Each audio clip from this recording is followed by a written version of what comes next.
What's up peeps, Roxall here. In this video, I'm going to be giving you a cave and boss fight guide to the recently remastered Valguero and ARK Survival Ascended. I'll be trying to include different strategies for those who play with or without cryopod restrictions, as approaching some of the caves can vary wildly. With that out of the way, let's get into it. Before we begin talking about caves on Valguero, I think it's important to mention the artifact requirements for the final boss, as it is different from most others. For example, the Alpha Grendel only needs the Brute, Destroyer, Gatekeeper, and Crag, so there are 2 whole caves you just don't have to do at all. Remember these requirements depending on the boss level you want to do, and skip to the parts of the video that include your needed artifacts. Back to the caves, remember the general tip that otters are great for all of these caves so you don't have to deal with temperatures, and to grab multiple artifacts if needed. We'll start with what I think is the easiest cave and work our way up. I'd say the easiest cave is probably the Crag cave located about here on the map. Here all you have to bring is a crossbow with arrows, grappling hooks, and a decently leveled baryonyx for Thyla. Just hug the left wall of this cave and clear any bugs in your path. You can use the crossbow to do extra damage to the Arthros.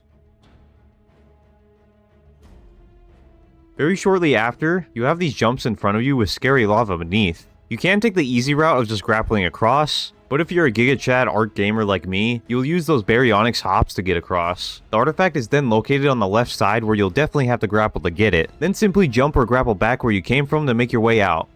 The next easy cave to me is the Skylord cave located here. For this cave, the essentials I'd recommend you bring are a good statted baryonyx, a crossbow or long neck rifle, and a scuba tank. Once you get past the beginning, you will see this big lake. Jump in to find this hole located on the back right side with glowing crystals above it. Now the reason I recommend you bring scuba to this is just in case, as there are high-level sarcos in the water here that can straight up pull you off your tame. Baryonyx can stun them though, luckily. Once you reach the surface on the other side, you'll see the Skylord artifact. Then you can make your way out from where you came. Gatekeeper can be a bit scary since it's located in the radiation zone in the underground area, but once you got the gear, it really isn't too bad. You can enter the aberration zone around here on the map. And once you got the hazard suit gear, you can pretty easily grab the artifact using a Thyla with mushroom brews, or just a rock drake. Yes, you can get rock drakes here too, by the way. The Gatekeeper artifact is located at these cords, and the best way to find it is to look for this tech element thing right behind it. Now we get into the bigger caves that all have multiple artifacts. First is the one in the jungle that has both the Brute and Devourer located inside. This cave can be a bit overwhelming at times, especially trying to grab the Devourer, but don't worry, your boy has got some strats for it. For PvE players, I'd recommend bringing a baryonyx with a cryopod, lesser antidotes, scuba tank, pickaxe, and a couple grappling hooks. For PvP players with cryopod restrictions, I'd recommend bringing a Thyla with a cryopod, pickaxe, lesser antidotes, a bunch of grappling hooks, a set of ghillie, scuba flippers, an oxygen tank, insect repellent, and a shotgun. I'll explain why for each along the way. Once you go through the big door by pressing the button located on the left here, you'll see this big hole you'll have to drop down into the water. Once you're in this room, you'll see a bunch of hallways to go down. Looking at it this way, we're going to take the path to the left here first, which will take us to the Brute artifact. Both PvE and PvP players just have to hug the right wall the whole way, and you will simply find the artifact located in this room. Unfortunately, it seems a bit bugged right now where it has like a 50-50 chance to spawn under the mesh. So if it happens to you, the only way you can get it is by cheating it in from what I know. Go back until you're back in this room. Now you'll take the right path hugging the left wall. Make sure you break this rock here.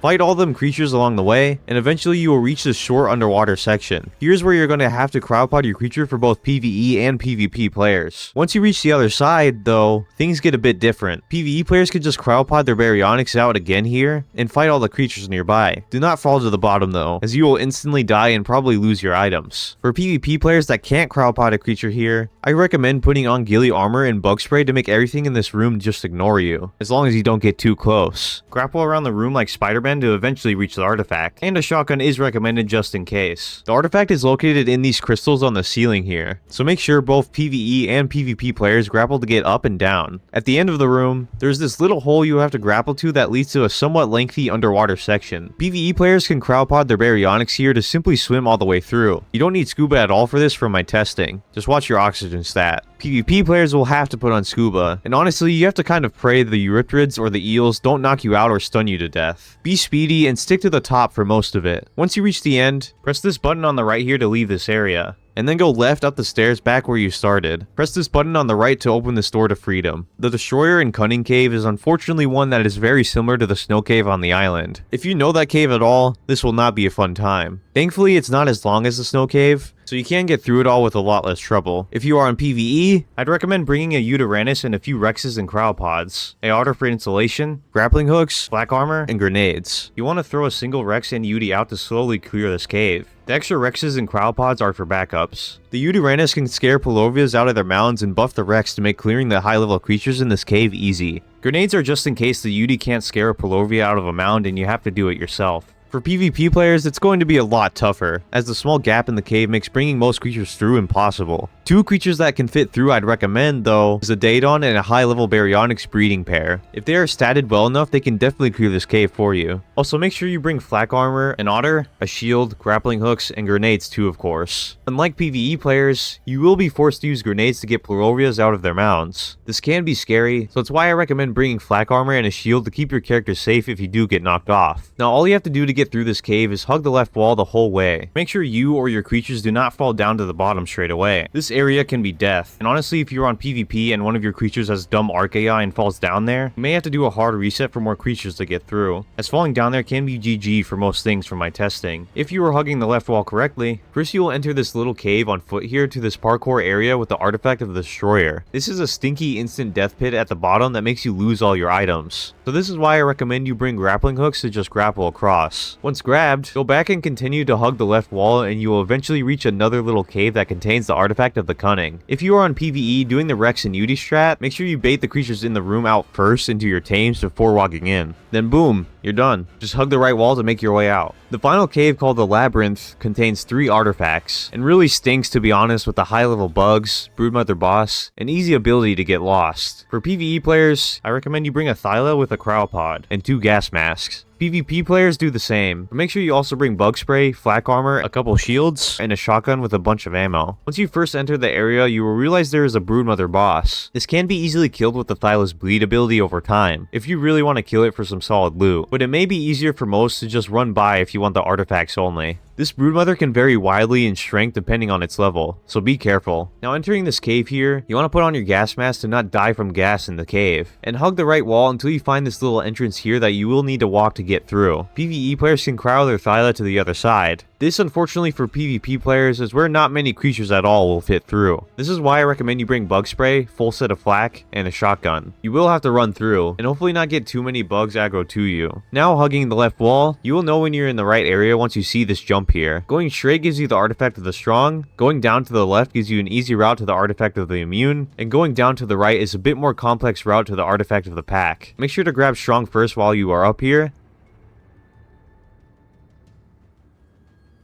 then go down to the right to grab the immune that's located at the back of this room.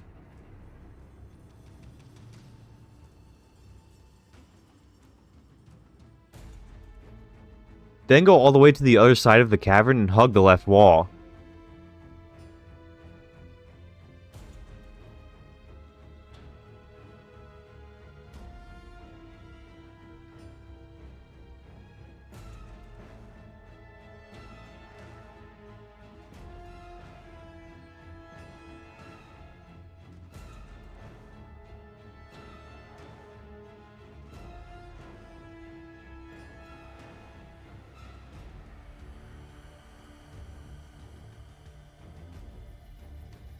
If you hug the left wall correctly, this will lead you to a short underwater area you shouldn't need scuba gear for.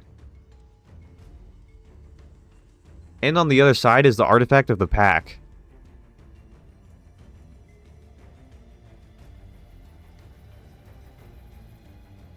Getting out of this cave is simple at this point, as if you continue hugging the left wall, it will lead you all the way back to the little hole where you began, and all the way to safety.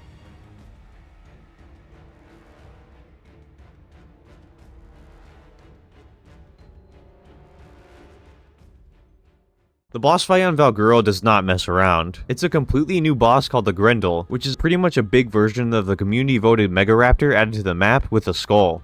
I approve. First, I'll go over a summary of the boss's abilities, then we'll discuss the pro strats. One of the most prevalent abilities of this boss is the constant bleed it will apply to your creatures. This does percentage-based damage that can really shred your tames. It also has a pounce attack where it becomes not attackable, and it will come down with this red marker showing where it's landing, where it will do big damage and apply bleed. Then it will quickly jump back up. Additionally, while it's in the air, the Grendel can spawn in high-level Deinonychus that will also apply bleed to your creatures, and high-level vultures that can hit your player even while you are riding something. A move you can also see it do in the air is create big fog around you while it heals itself, and will force you to light a nearby fire that is highlighted for you to get rid of it. This can easily be done by just hitting it while on your tame. With that out of the way, let's talk strats. Put it simply, this fight can stink if you don't know what you're doing, because literally everything in this fight bleeds your creatures for percentage-based damage. This means the typical tanky creatures like Rexes, Reapers, and Deinosuchus will just not work for this fight, unless they are bred insanely well. Instead, you need to focus on damage and creatures that can heal the bleed away, similar to the dragon fight on the island with the fire damage. This means one of the best strats, in my opinion, will be 19 Therazinos with around 20 Veggie Cakes each, and a Yutyrannus or Deinonychus for you to ride that have 5 Wyvern Milk each in their inventories. The Wyvern Milk can really carry you in this fight, as it completely stops bleed damage on the dino you are riding for 120 seconds. Just remember, it has a 300-second cooldown. The Therazinos with Veggie Cakes are perfect for this fight, as the Veggie Cakes will constantly heal them, making the percentage-based bleed damage they take from the boss not as bad. The Yutyrannus is an obvious good choice to boost the Therazinos in damage, but you also have what I think may be a better, but riskier option of riding a high-health Deinonychus. They may have gotten rid of the bleed damage Deinosuchus do the bosses in the Valguero patch, but the Deinonychus that released with Valguero will work just fine with their bleed from my testing. This can absolutely shred this boss if you get enough stacks up, and can really help you negate any healing the Grendel tries to do. Just make sure you got a high health stat Deinonychus with a good saddle before you take one in this fight, as Deinonychus are pretty squishy. Also, make sure the damage stat is at least 600% if you are doing this on alpha for maximum possible bleed damage. Shout out to Jonah X for coming up with this strat. If you don't want to risk this strat, go the Yutyrannus route, but you may also want to take out a Theri to bring a Daedon too for some extra healing tankiness. Yutyrannus honestly has a high chance of dying in this fight if you aren't careful, so make sure it has the best health stat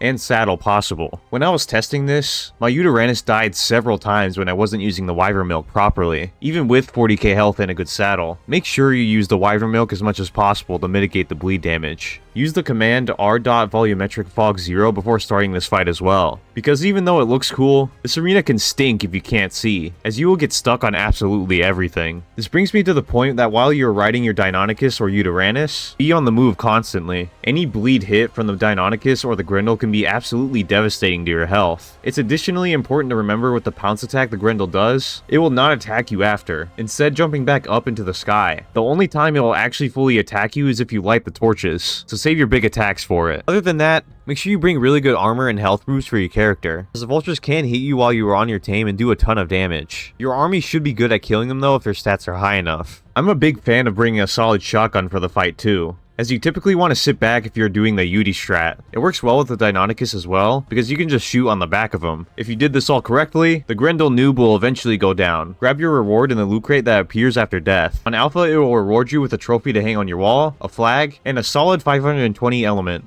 Beta gives you 220 element, and Gamma gives you 90. That's going to conclude my general Valguero guide. Let me know in the comments if I missed something. Thank you all for the support as always, and I'll see you in the next one. Peace. Rock skull. All you wants to do is stream all night. Lobby full, rock skull. Never gonna play with me, but it's alright.